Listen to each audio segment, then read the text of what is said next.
There are a number of business books around these days that teach ethics through literature. That is, they use fictional characters in novels, plays, and short stories as a technique to illuminate the best ways to exercise business leadership and also the common ways to fail at that endeavor. Why use characters from literature to talk about building moral character in business life? Because great authors are able to show us people in their fullness, with all of their vices as well as their virtues, through their private life as compared with their public life, by seeing their roles as friends and lovers, spouses, parents, community leaders, and citizens in relation to their business activities. We can then ask questions about their personal integrity, their wholeness, their authenticity, and their true identity. More successfully than historians or biographers and case writers can, talented playwrights and authors can help us see deeply into the minds and emotions and spiritual centers of individuals in their bedrooms as well as their boardrooms, in their recreation as well as their work, in their value commitments as well as their pragmatic decision-making. It shouldn't be entirely surprising to imagine teaching and learning ethics through stories. Stanford business professor Joanne Martin wrote more than 30 years ago about the way that the story of a single employee can be more effective in establishing and maintaining commitment to a company's vision than statistical evidence about the company's activities as a whole. Philosopher Alasdair MacIntyre has described the human being as essentially a storytelling animal who can only answer the question, what am I to do, after answering the prior question of what story or stories do I find myself a part. Literary critic Barbara Hardy has pointed out that narrative is not just an artistic invention, but a primary act of our minds, transferred to art from life. For we dream in narrative, we daydream in narrative, we remember and anticipate and hope, despair, believe, doubt, plan, revise, criticize, construct, gossip, learn, hate, and love by literature and through narrative. There are a lot of words connoting morality in that list. So, let's look at these three great works of literature with business protagonists and see what we can learn about business ethics, specifically about the development of moral character of business people through these narrative examples. F. Scott Fitzgerald's last novel, unpublished at his death in 1940, is about a great Hollywood movie producer. And the book is called The Last Tycoon. Its hero, Monroe Starr, has been enormously successful by the age of 34 when we meet him. Quote, he was a marker in industry, like Edison. He felt a great purposefulness. He had been a money man among money men, close quote. And he cared about making a quality picture, even though it would lose money, knowing that it would also bring in new customers through goodwill for the studio. There's a wonderful section of the novel near the beginning, which is described as a producer's day. The reader sees Monroe Starr as he sympathetically reinstates a cameraman who'd been wrongly terminated. He reinvigorates a talented person who has writer's block. He counsels an actor having problems in his private life. He replaces a director who isn't working well with his actors, and he reviews and cuts film scenes and much more. Across the board in his business, he shows sensitivity, knowledge, insight, decisiveness, and wisdom. Virtues of character that come through are passion for his craft, hard work, genuine caring for people, integrity about the quality of his products, composure, and a capacity for self-reflection. His great failing, however, literally his fatal flaw, is that he's a workaholic, without any sense of proportion about his own life. A good part of this is his inability to form close friendships and find a life companion. In short, to give and receive love. He has heart problems, which his doctor says will actually kill him within a year if he doesn't slow down and develop a capacity to rest and relax. He's popping amphetamines. He's not sleeping enough. He derives an almost physical pleasure from working lightheaded with weariness. His doctor acknowledges you couldn't persuade a man like Starr to stop and lie down and look at the sky for 6 months. He'd much rather die. But hope for him develops when he meets a woman with whom he falls in love. As the narrator whispers, "This is your girl. She can save you. She can worry you back to life." Half of the book is about the development of that romantic relationship and how much it begins to mean to him. At one point, the tycoon says to himself that he wanted the pattern of his life broken. If he was going to die soon, as the doctor said, he wanted to stop being Starr for a while and hunt for love like men who had no gifts to give. But at a critical point in their relationship, when he wants to take her up to the mountains and propose to her, he hesitates, as something else said to sleep on it as an adult, no romantic. Many thousands of people depended on his balanced judgment. You can suddenly blunt a quality you've lived with for years. He ends up losing her to another man, and his life falls apart. The next chapter of the book depicts his first major failing as a business leader, when he becomes thoroughly drunk with a union leader, picks a fight, and ends up unconscious flat on his back. And the book ends there, because the author, Fitzgerald, dies himself of a heart attack at the age of 44.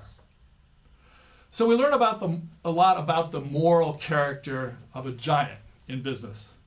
Monroe Starr has many virtues, but he lacks any sense of balance in his life, and he doesn't prioritize a loving relationship that literally could have saved him. He doesn't develop any kind of family life, not understanding that it could be as important to his career as his many positive attributes in the workplace. So let's turn to a play by Arthur Miller, Death of a Salesman, where the protagonist, Willie Loman, has exactly what Starr lacks. He's married with 2 children, and as we're told in the stage instructions at the beginning, Linda, his wife, more than loves him, she admires him. His sons have admired and idolized, almost lionized him as they grew up, and his message to them has always been, be liked and you will never want. He has a close friend, Charlie, who lives next door, but Willie goes too far with loving relationships, and he has an affair on the road as a salesman. His older son finds out about it during high school and is never the same again.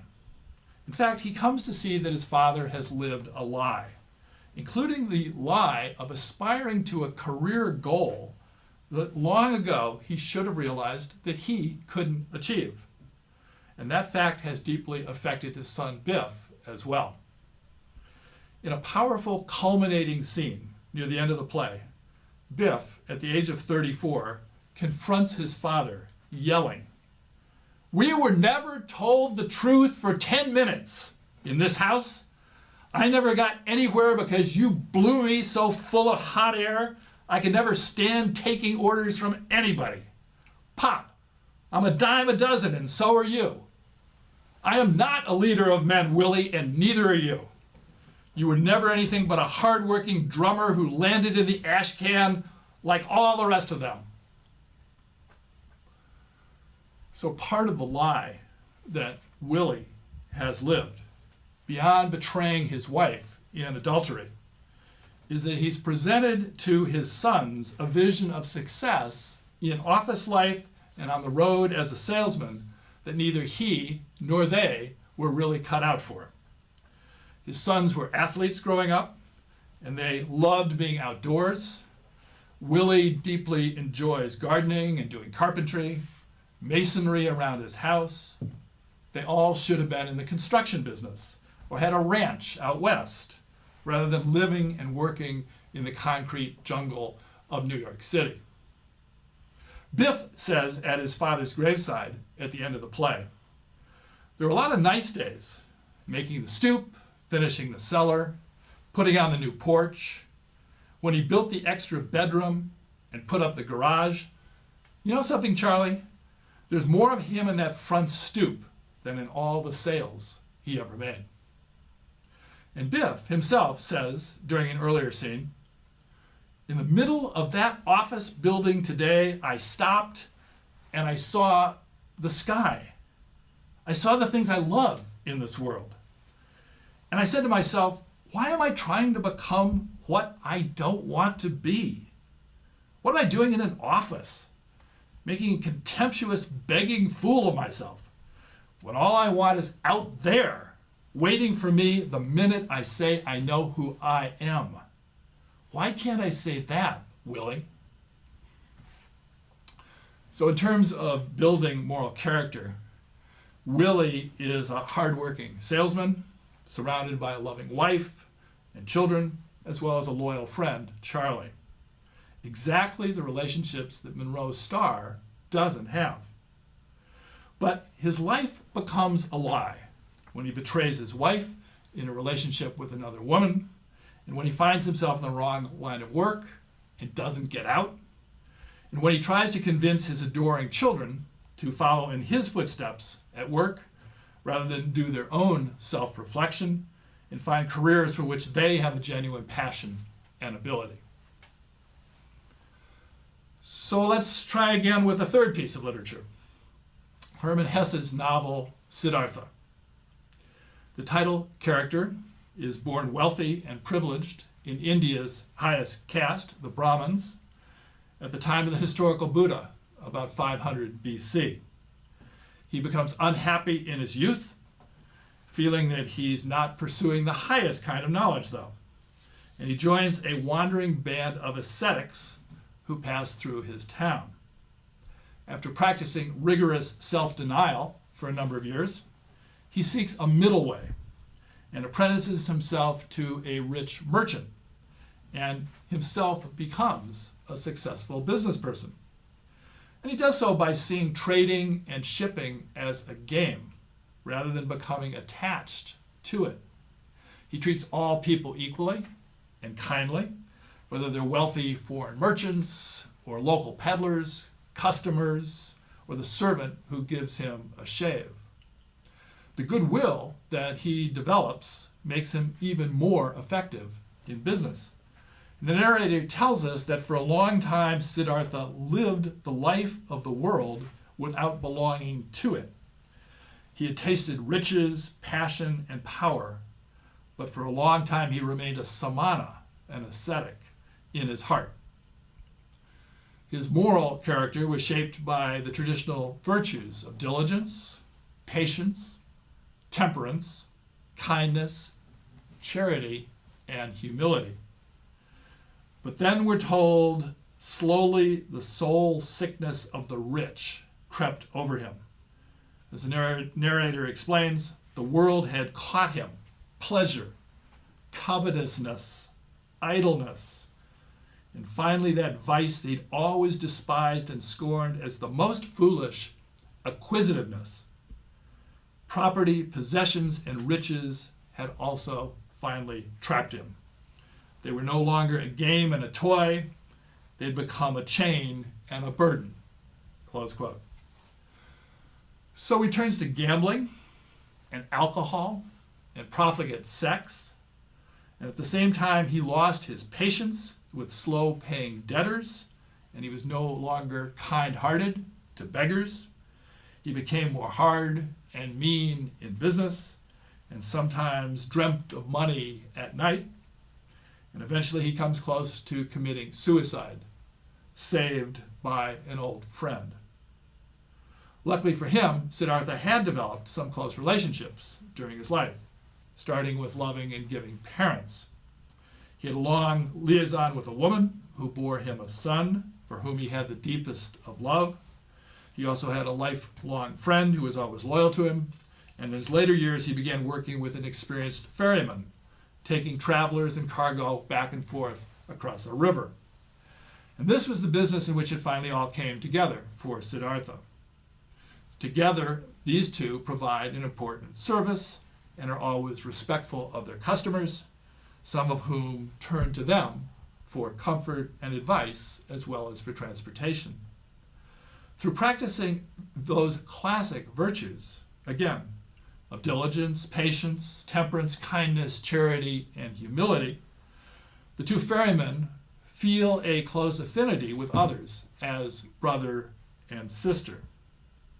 Siddhartha, quote, saw people live and do great things, travel, conduct wars, suffer, and endure immensely, and he loved them for it.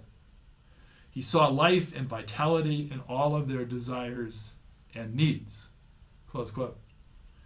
By the end of the novel, Siddhartha has become a fully enlightened human being, integrating his work life and his personal life. And he's described as one who no longer is confronted with the conflict of desires, who is in harmony with the stream of life, full of sympathy and compassion, belonging to the unity of all things. So in conclusion, what have we learned from literature about developing moral character in business life? Monroe Starr, in The Last Tycoon, teaches us about purposefulness and vision, commitment to quality, compassion for employees, and diligence. Yet he has no sense of balance in his life, in particular by not developing a deep, loving relationship out of his business and overworking himself to death. Willie Loman is surrounded by a loving family, has a close personal friend. He's not overworking himself. But in his case, he morally betrays his wife in an affair with another woman, who subsequently affects deeply his son, who finds out about the affair. And he's also not self-reflective enough to realize that he's been on the wrong career path all along. And he's been influencing his sons to follow him in business lives that they aren't cut out for either. But finally, Siddhartha seems to pull it all together, purposefulness and vision, along with compassion for others in his work, reflective enough to find work that he deeply enjoys and is good at, loving relationships and a deep friendship throughout his life, and in the end, a sense of personal harmony with the stream of life itself. In truth, Siddhartha has his own share of moral failings along the way, but he seems to learn from them, and he ultimately finds his way to an understanding of what he calls the unity of all things. So I hope your moral character in your business and personal lives is influenced as well by characters in literature. And I wish you, each of you, the very best for a successful future. Thank you.